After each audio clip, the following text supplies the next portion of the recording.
Hi, welcome to our studio chats. In this studio chat, we are talking all things challenges, the challenges we pick, the ones we pass up, our tips for working on challenges, and how to get the most out of them. So with that said, we're going to go ahead and dive in. Fleur, do you want to start off by talking a little bit to how you pick a challenge? How do you decide whether you're going to participate in it or not?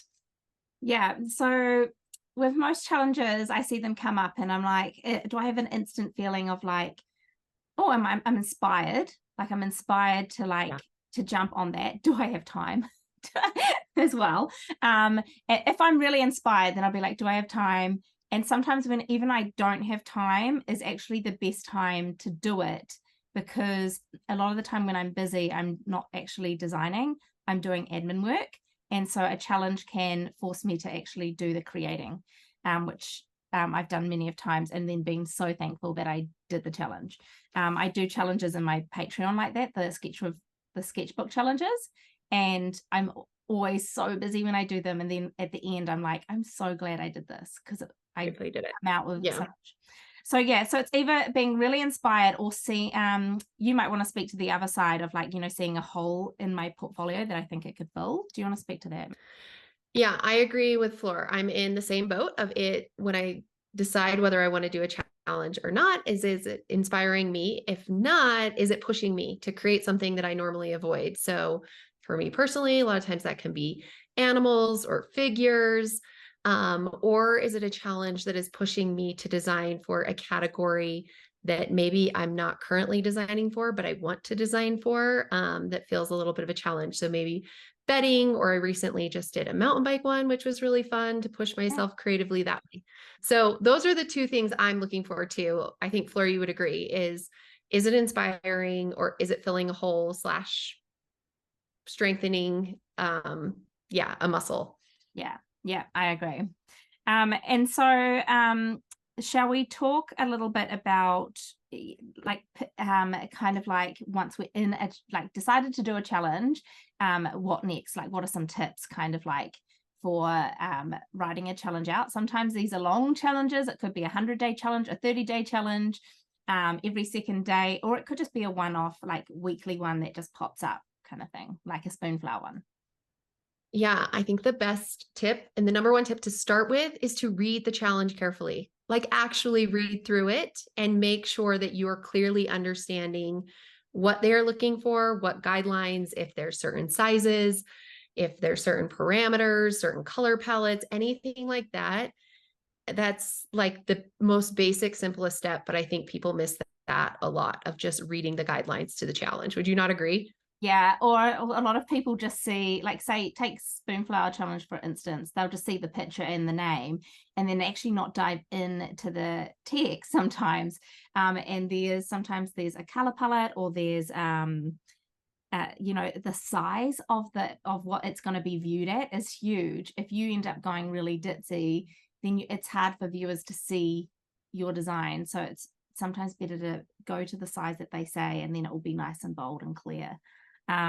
But those details in the brief, I think if we get good at reading those, we can also translate that to working with clients. If we are careful about the way that we read a brief, and this is like great practice. These challenges are great practice for working with clients because it's a brief. And a lot of the times clients come to us and they say, like, I want this color, this size, these motifs. And so we're practicing to learn with clients as well. Also, along with reading the guidelines for the challenge, I think it's really important to take a moment and go through whatever company it is that you're participating in the challenge with, go through their sites, go through their products. What is their aesthetic? Is it dark and moody? Is it light and airy? Is it simple? Is it complex designs? Most companies are going to have design, like a aesthetic that they design within. And so not that you ever want to lose your own voice or your own unique vision, but understanding what they would most likely be looking for and then being able to put your voice to that. Yeah. And so say if it was a Spoonflower one, you could really go, sometimes the challenge is what product it's going to be on a product. And so it's really kind of like designing for that product to keeping that product in mind. Yeah. Or if you don't know what the product is on Spoonflower, what do you envision it to be? Right. Yeah. Like you were, yeah. Like what in the Spoonflower shop do you envision it to be? Accessories? Do you envision it to be baby clothes or kids clothes? Or do you envision it to be tableware or bedding or whatever it might be if they don't have a specific category? Yeah, and then sometimes it's just a challenge, like a 100-day challenge, or someone set out, like, there's lots of ones around October and Christmas, and they just do like a 30-day challenge, or it's every second day kind of thing. It might be another artist challenge. I know I do, Let's Play with Patterns one, and we just do 4 designs or 5 designs sometimes. And it's just kind of like to a brief for like a one-off design. And so there's no end product, but you could really envision it. You could actually take that idea that you have and envision what product do you want to see it on, and then that can really help you to kind of niche down and to start kind of to see your work on the stuff that you want to see it on and the stuff that you want to the customer you want to talk to. So designing for an end product can really help you niche down. Yeah. I was also going to say, I think when I started out, especially, I think it's pretty common for most beginning artists as you start participating in challenges, it can be really tempting. Not tempting, it can be really easy to lose your voice, right? That you kind of want your design to fit in, to like be right, be correct. You know what I mean? To win the challenge or whatever. But I really think the more challenges I've done, that the more you let your own voice shine through, the more you stand out within a challenge. Yeah. Do you not agree? Yeah, being authentic to your like own voice. Taking on the points that they're wanting, the color palette or whatever that they're wanting to see, it might be retro or something, but really spinning your style or your voice and letting your voice shine through the work will make you shine through, and you'll be staying authentic to yourself, and you'll feel like it works with what you're putting out into the world. Yeah. I think another tip. Well, do you have a tip you want to go? Because I feel like I'm talking. I think this one, I feel like this is a good one to like lead on from that. If you're being authentic, I don't do challenges to win. I do challenges to be seen, to kind of like challenge myself, to like kind of keep myself motivated to like be designing new work. I find them really good to push myself to churn out more work when I'm like busy or something, or I haven't been creative for a while. But I don't do them to win, especially on a Spoonflower challenge. It's just really about getting my work seen, getting kind of like activity on a design. I think they're really great for that, like kind of connecting with the community. And maybe we should talk about the community side of challenges. Yeah, I think that's probably one of the we all want to win a challenge, right? But I think to your point, the percentage of the people who win the challenge is so small. So if you're entering only to win, you're almost setting yourself up for failure, is my personal opinion. Every time you enter a challenge, you hope to win, but there's also a lot of other benefits. And I think one of them is community and people seeing your design, showing up places and being like, oh, I recognize her here and I'm recognizing her here and here. And that doesn't come from doing one, it comes from being consistent with the challenges you want to do. So if you really want to sell on Spoonflower, that is a great place to be participating in the community and showing up, because inevitably people will start recognizing your name and seeing that you're there all the time. Would you agree with that, Fleur? Yeah, and I think it's just it's sometimes like when we don't realize how valuable the community is, and when we support each other, if you support others on the challenge and you like their post, or you heart on their stuff, or you comment on their stuff on their Instagram, even on the challenge or whatever, we're all lifting each other up. We're not really competing against each other. There's room for all of us. And I feel like when we come together and support each other, and vote for each other and cheer each other on, is actually where the joy out of this whole being a surface pattern designer is actually really, really beautiful. And if you can lean into the opportunity there of like really connecting with people, like Ryan and I wouldn't have met if we hadn't have been like open to like supporting each other and like helping each other in that moment. So if my door was closed to that, I would never have had this opportunity to work with her. So you just never know what's going to come of like being supportive of other people. Yeah, 100%. Yeah. And so maybe like just like talking about leaning into the opportunity of what challenges like present. Sometimes they're like amazing opportunities. They're like a brand and they're like saying, hey, design for my I know diary cover, or like you just did that bike one, like design for this cover for the I didn't even know what it was, but a design for like a bike cover thing. And it's something that you're like, oh, I would love to see my product on that. And it's a Yeah. design brief and it's just an opportunity. Like, why would we not jump onto these opportunities and like push ourselves to sometimes they like really like sometimes a little bit of a stress. You're like, I want to jump on that. And then you've got to like quickly like do all the work and they can be a little bit stressful. But if we like I don't know. Do you know what I mean? Like it's an Yeah. opportunity, right?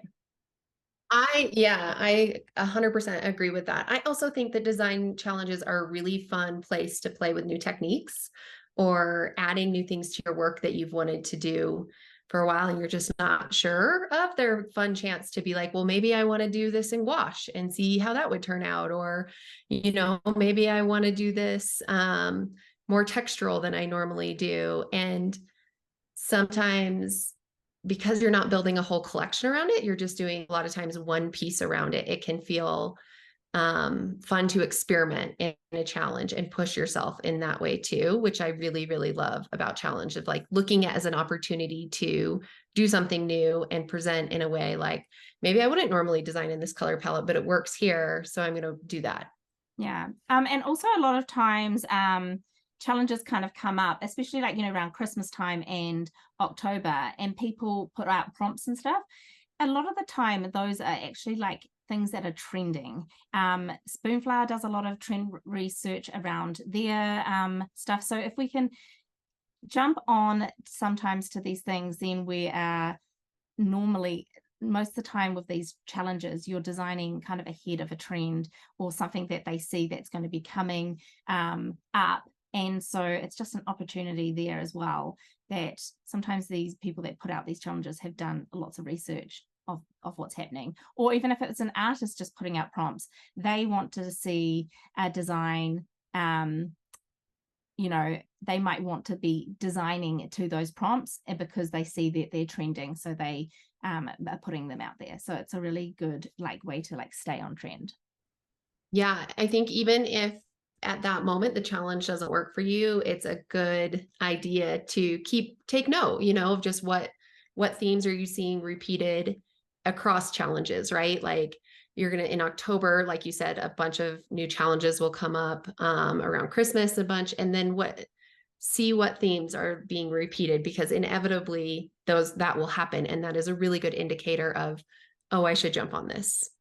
Yeah, or even just be designing Yeah. it, not even entering the challenge. A lot of those ones that people do, like we run, our mini challenge, our mini collection challenge. We always share on our feeds people that to participate. So it's a really good way to like get your account seen by these other designers as well. So it's just another opportunity.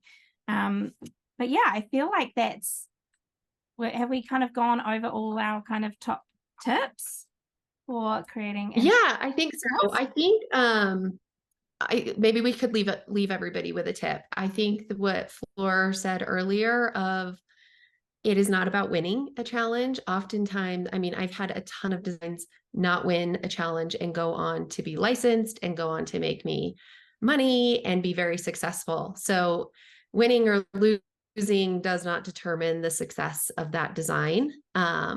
And I think if you go into challenges with an open mind and you look at the other sides of challenges outside of just winning, the other benefits, you'll start to see that they really can start to build your portfolio in a way that you've got trend-driven marketable pieces in there that can, if they don't win that contest, be used in the future for other things. Yeah, definitely. I had another tip that I was just thinking and I forgot. Your mind just goes blank because I was listening to what you were saying. Yeah, that's okay. I was also going to say, like, you can always do the other outside of challenges that you can actually win. like the Inktober and the play with patterns that Fleur has done. There's also set yourself up your own challenges, right? Like you can do your own thing where you use your community. A lot of times, like I've done challenges. I'm doing my art journaling one, and that started by me just committing to every single week sharing it on my Instagram. And I did that for 2 months every week. And then I didn't need the community anymore. And I've kept going with it. And I show it sporadically, but it's been a really fun challenge just for me personally to grow a skill set that I wanted to grow. Yeah. So you could always do that too. Like use challenges for different purposes too. They don't always have to be for finished patterns. They can be for practice and developing your skills. I really love our briefs for that reason, is that they're like a challenge for me, like they keep me on track each month. And the great thing about them is I know that I'm designing something that I want to have work for, because we've done a lot of research and planning to those, and they're just a huge challenge for me. Even if I just design the three things and then I can build it out later, I just know that I'm not going to miss out on the opportunities of having them with my fabric, but those designs with my fabric retails and stuff, if I stick to the briefs. They've been amazing for me this year. How have you found it? Yeah. Oh, I have to echo the exact same thing, without a doubt. I mean, I've had clients come looking for holidays that I know I would not have designed had it not been for the briefs. And it was so nice to be like, yes, I have that. And if they needed more, to be able to say, I already have a jumping off point. It's easy to add a few more ideas to this. Yeah, they've been. I've been in the same boat where I've just been like, this is what I have. Even if I only had like 3 designs or something and not no more, I'd just be like, this is my jumping off point, but I can develop this further if you like where I'm going with this, like I've just sent those 3 designs as off. Yeah. Yep. So it's been really exciting to like feel like I'm not missing out on those opportunities, and that I've got this like longer lead time to let the designs breathe and just have time to like implement all the stuff behind the scenes of once you've designed it. Yeah. It's been like a challenge for me this year. It's like just sticking to the briefs, like it's actually been easy, but like really rewarding. So there's lots of ways to challenge yourself. My sketchbook challenge has been really beneficial to me as well, because the sketchbook, I feel like, is a non-judgmental space, and I just kind of throw ideas down, and then I've drawn so many amazing patterns and really good sellers from there. So it's that was a great challenge for me too. Yeah. Well, should we wrap this up? I think in general, pick the challenges that are right for you. Throw your hat in the ring, put yourself out there and have fun with them. Have fun with them. That's what challenges are for, and engage with the community. Whenever you have the opportunity, Fleur and I are always going to tell you to engage with the community. That is the best part about the job that we do. So yeah. And we'll run our mini challenge again. Everyone loves that mini collection challenge again, hopefully before the end of the year. And we look forward to joining and seeing what you guys create, and I'll see you over on Spoonflower, and cheer you guys on too. Yeah. If you guys have liked this conversation, it would mean the world to us if you would take a screenshot and share. We will drop links below for everything that you might be looking for, and we'll see you next time.